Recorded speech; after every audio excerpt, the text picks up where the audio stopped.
Geneva, Switzerland. सर्न के large hadron collider के हेडक्वार्टर्स के बाहर नटराज शिव की या नाचते हुए शिव की एक 12 फुट की मूर्ति है, जो हिंदू धर्म के सबसे ताकतवर भगवानों में से एक है। हिंदू धर्म के मुताबिक भगवान के 3 अहम रूपों में से एक है भगवान शिव। वो विनाश के देवता हैं, उनका काम है सब खत्म करना, लेकिन नई शुरुआत करने के लिए। वो बिगाड़ते हैं फिर बनाते हैं। उनकी एनर्जी उन्हें डांस की कला का भगवान मानते हैं। वो एक अनोखा डांस करते हैं और उसे तबाही और नई शुरुआत का डांस माना जाता है। भगवान शिव बहुत अनोखे किस्म के हैं।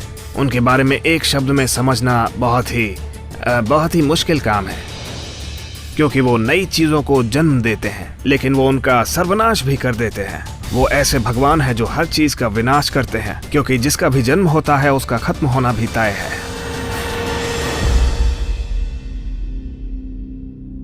हिंदू पुराणों के मुताबिक शिव ही वो भगवान है जो एक दिन इस यूनिवर्स को खत्म करेंगे ताकि नई यूनिवर्स बनाई जा सके।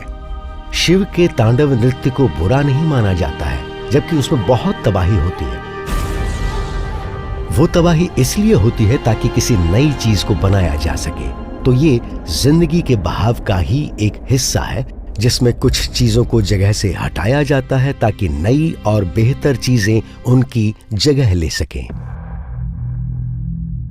लेकिन क्या इन हिंदू भगवान की ये सारी खूबियां हाल ही में लार्ज हेड्रन कोलाइडर में हुई एक खोज से जुड़ी हैं, जो ये कहती हैं कि हमारी यूनिवर्स एक दिन अचानक पूरी तरह तबाह हो सकती है?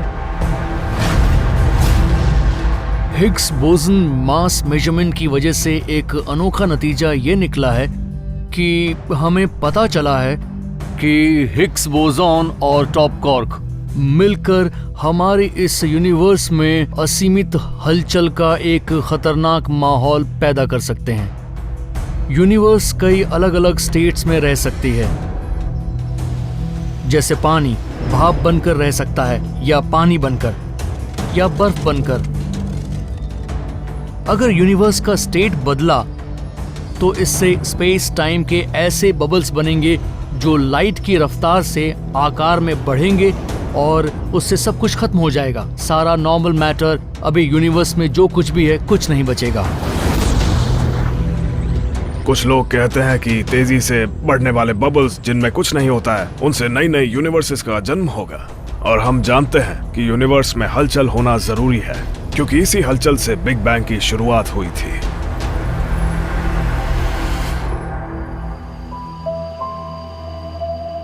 क्या शिव न सिर्फ एक पौराणिक शक्ति हैं, जो कि हिंदू धर्म की यूनिवर्स से जुड़ी समझ का प्रतीक हैं,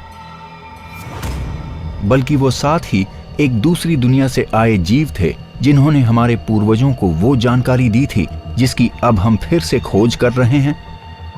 शायद सब कुछ खत्म करने वाले देवता शिव असल में प्राचीन वक्त में हमें चीजों को छोटे पार्टिकल्स में तोड़ने से जुड़ी वो बातें सिखाने की कोशिश कर रहे थे जो अब हम विज्ञान से वापस सीख रहे हैं। और शायद वो हमें बताना चाह रहे थे कि जीवन को एटम्स के स्तर पर कैसे समझा जा सकता है।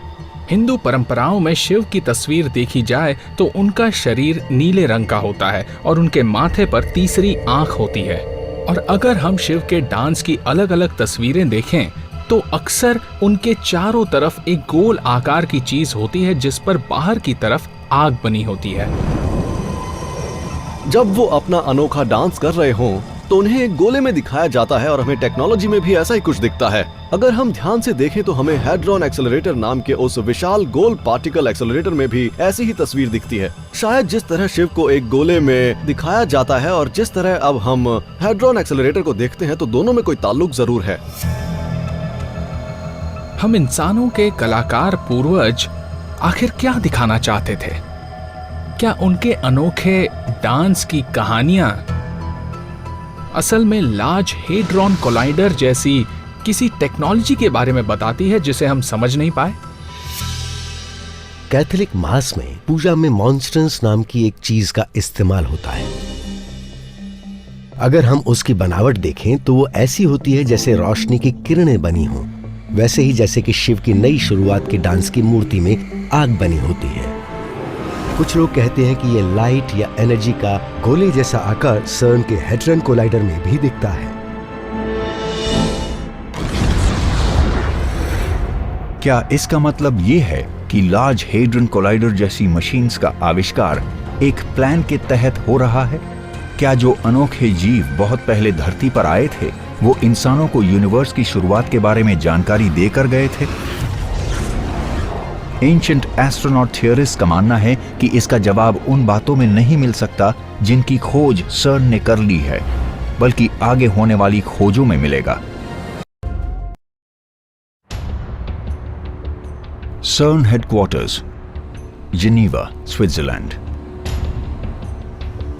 लार्ज हेड्रन कोलाइडर को एक बहुत बड़ी कामयाबी कहा गया था जब 2012 में उसकी मदद से हिग्स बोसन या गॉड पार्टिकल की खोज हुई थी। लेकिन वो तो सिर्फ शुरुआत थी। तब से रिसर्चर्स कई साल चलने वाले एक प्रोजेक्ट पर काम कर रहे हैं जिसमें ये मशीन, जो पहले ही दुनिया की सबसे ताकतवर मशीन है, इससे ज्यादा बड़े, बेहतर और कारगर सिस्टम्स लगाकर और अच्छा बनाया जाएगा। जब लार्ज हेड्रन कोलाइडर को 2015 में फिर से एक्टिवेट किया गया था तो उस बार इसमें 2012 के एक्सपेरिमेंट के मुकाबले 2 गुना शक्ति थी और शायद 10 सालों बाद उसमें 10 गुना शक्ति होगी। जब हम देखते हैं कि लार्ज हेड्रॉन कोलाइडर के डिटेक्टर्स कितने बड़े हैं, तब समझ आता है कि हम कितनी भारी टेक्नोलॉजी इस्तेमाल कर रहे हैं। ये लार्ज हेड्रॉन कोलाइडर आज तक बनी और किसी भी मशीन के मुकाबले लगभग 7 गुना ज़्यादा ताकतवर है। हम इसकी मदद से बीते वक्त की घटनाओं को और करीब से देख सकते हैं और शायद बिग बैंग को भी और करीब से समझ सकते हैं। तो अब LHC को बंद करने के वक्त हम लोग इसके डिटेक्टर्स और इस एक्सपेरिमेंट को और बड़े एनर्जी स्टेप के लिए तैयार करने का काम कर रहे हैं। हम और ज्यादा एनर्जी इस्तेमाल करने वाले हैं और इसका मतलब है कि हम और ज्यादा गहराई में उतरते जा रहे हैं और हो सकता है कि जल्दी हम कोई ऐसी खोज कर लें जो सारी दुनिया के होश उड़ा कर रख दे।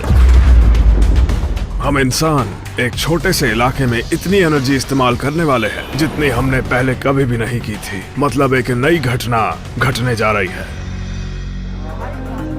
सर्न के वैज्ञानिकों को उम्मीद है कि लार्ज हेड्रन कोलाइडर की शक्ति बढ़ाकर न सिर्फ वो गॉड पार्टिकल के बारे में और ज्यादा जानकारी हासिल कर पाएंगे, बल्कि यूनिवर्स के दूसरे, शायद और भी बड़े और ज्यादा अहम राज पता कर पाएंगे।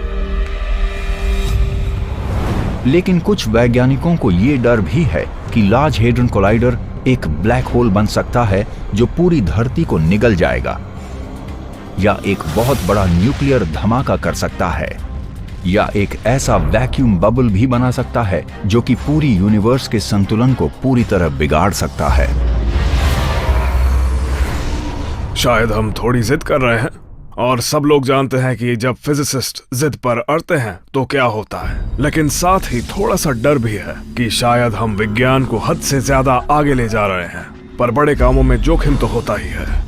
ये तो मानना पड़ेगा कि हमें नहीं पता कि यूनिवर्स की शुरुआत कैसे हुई थी और हम और ज्यादा हाई एनर्जी का इस्तेमाल करेंगे तो भी हमें नहीं पता कि हमें क्या मिलेगा, क्योंकि फिजिक्स में हम इस मामले में सिर्फ और सिर्फ एक्सपेरिमेंट्स कर सकते हैं।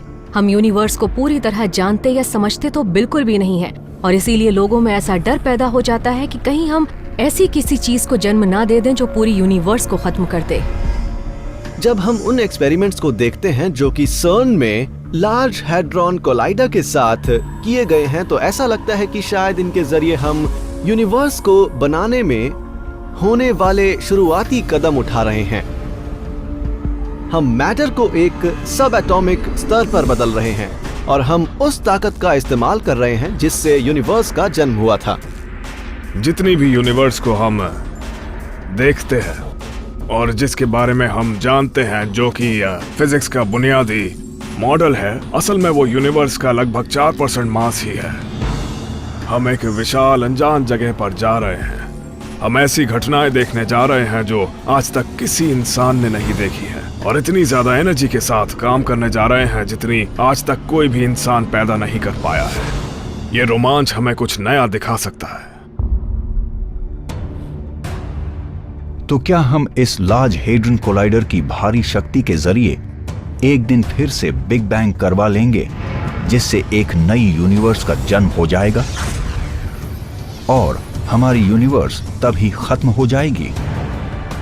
या उसके बजाय हम इंसानों की जिंदगी के एक नए युग की शुरुआत कर पाएंगे?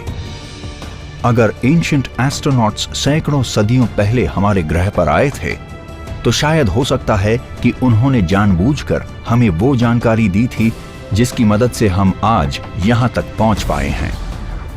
शायद गॉड पार्टिकल नाम की इस चीज की खोज करके हम इंसान हमारे सबसे बड़े सवाल का जवाब ढूंढ पाएंगे। हम कौन हैं? हम कहां से आए हैं? और इन सबसे भी अहम सवाल, क्या हम अकेले हैं?